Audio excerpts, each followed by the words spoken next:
नमस्कार. आजच्या व्हिडिओमध्ये मी तुम्हाला सप्ला एकादशीची व्रतकथा सांगणार आहे. पण त्याआधी तुम्ही चॅनलवरती नवीन असाल तर चॅनलला लाईक करा आणि सबस्क्राईब देखील करा.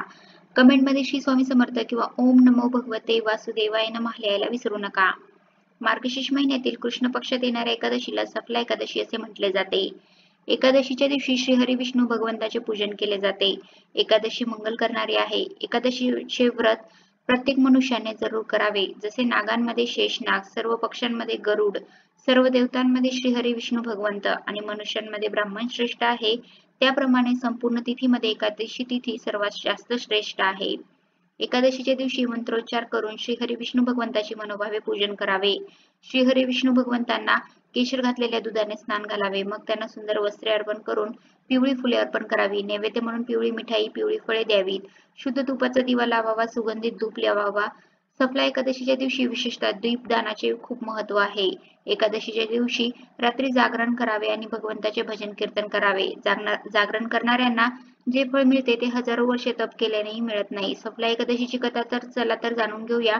सप्ला एकादशीची कथा. पद्मपुराणात या एकादशीचे वर्णन आढळते. महाराज युधिष्ठिरांनी सांगितले, हे जनार्दना, पौष कृष्ण एकादशीचे नाव काय? या दिवशी कोणत्या देवी देवतांचे पूजन केले जाते आणि त्याचा विधी काय आहे? कृपा करून मला सर्व काही सांगावे. यावर भक्तवत्सल भगवान श्रीकृष्ण म्हणू लागले, हे धर्मराज, तुमच्याशी असलेल्या प्रेमपूर्वक संबंधामुळे तुम्हाला सांगतो की एकादशी व्रता व्यतिरिक्त मी अधिकाधिक दक्षिणा देऊन यज्ञ करणाऱ्यांनाही प्रसन्न होत नाही. त्यामुळे त्याला अत्यंत भक्तिभाव आणि श्रद्धापूर्वक करावे. यामुळे हे राजन, तुम्ही द्वादशीयुक्त पौष कृष्ण एकादशीचे महात्म्य एकाग्र चित्ताने ऐका. या एकादशीचे नाव सप्ला एकादशी आहे. या एकादशीचे देवता श्री नारायण आहेत. अत्यंत विधीपूर्वक या एकादशीचे व्रत करावे. ज्याप्रमाणे नागांमध्ये शेषनाग, पक्ष्यांमध्ये गरुड, सर्व ग्रहांमध्ये चंद्र, यज्ञांमध्ये अश्वमेध आणि देवतांमध्ये भगवान विष्णू श्रेष्ठ आहेत, त्याप्रमाणे सर्व व्रतांमध्ये एकादशीचे व्रत श्रेष्ठ आहे. जे व्यक्ती सदैव एकादशीचे मनपूर्वक व्रत करतात ते मला परमप्रिय आहेत. आता या व्रताचा विधी सांगतो, नीट लक्षपूर्वक ऐक. माझी पूजा करण्याकरिता ऋतूनुसार फळे, नारळ, लिंबू, नैवेद्यासह 16 साहित्य गोळा करावे. या साहित्याने पूजन झाल्यानंतर रात्री त्याला ग्रहण करावे. या एकादशीच्या व्रताप्रमाणे यज्ञ, तीर्थ, दान, तप तसेच इतर दुसरे कोणतेच व्रत नाही. 5000 वर्षे तप केल्यानंतर जे फळ मिळते त्यापेक्षा जास्त सप्ला एकादशीचे व्रत केल्याने मिळते. त्यामुळे हे राजन, आता या एकादशीची कथा सांगतो ती ऐक. चंपावती नगरीमध्ये एक महिष्मान नावाचा राजा राज्य करीत होता. त्याला 4 मुले होती. त्यातील एक लुंपक नावाचा मोठा राजपुत्र महापापी होता. तो दररोज परस्त्री आणि वेश्यागमन तसेच इतर दुसऱ्या वाईट कामाकरिता पित्याच्या धनांचा दुरुपयोग करीत होता. तसेच देवता, ब्राह्मण, वैष्णवांची निंदा करीत होता. जेव्हा राजाला त्याच्या मुलाच्या या कुकृत्याबद्दल समजले तेव्हा त्याने त्याला राज्यातून बाहेर हाकलून दिले. पित्याने हाकलून दिल्यानंतर काय करावे म्हणून त्याने चोरी करण्याचा निश्चय केला. दिवसा तो जंगलात राहत होता आणि रात्री आपल्या पित्याच्याच नगरीमध्ये चोरी करत असे. इतकेच नाही तर तो प्रजेला त्रास देत असे आणि कुकर्म करीत असे. त्याच्या या वाढत्या प्रकारामुळे जनता भयभीत झाली होती. त्यानंतर त्याने जंगलात राहत असताना पशुपक्ष्यांची शिकार करून तो खाऊ लागला. महिष्मन नगरीतील जनता त्याला पकडत तर असे, पण राजाच्या भीतीपोटी त्याला सोडून देत असे.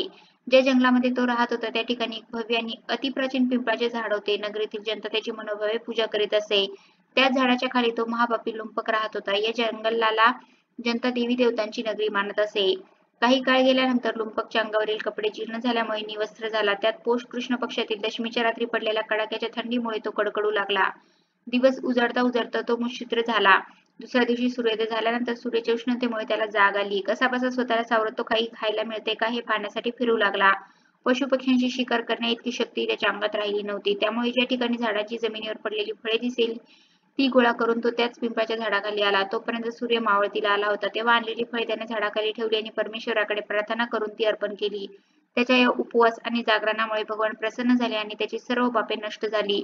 दुसऱ्या दिवशी पहाटे एक अतिसुंदर घोडा आणि अनेक वस्तूंनी सजलेला एक रथ त्याच्या समोर येऊन उभा राहिला. त्याचवेळी श्री नारायणाच्या कृपेने तुझी सर्व पापे नष्ट झाली असून आता तू पित्याकडे जाऊन राज्याची प्राप्ती कर, अशी आकाशवाणी झाली.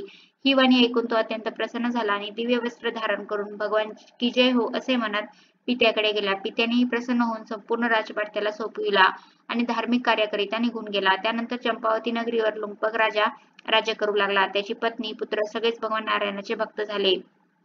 वृद्ध झाल्यानंतर लुंपक आपल्या मुलाच्या हाती राज्यभार सोपवून तपस्या करण्याकरता जंगलात निघून गेला.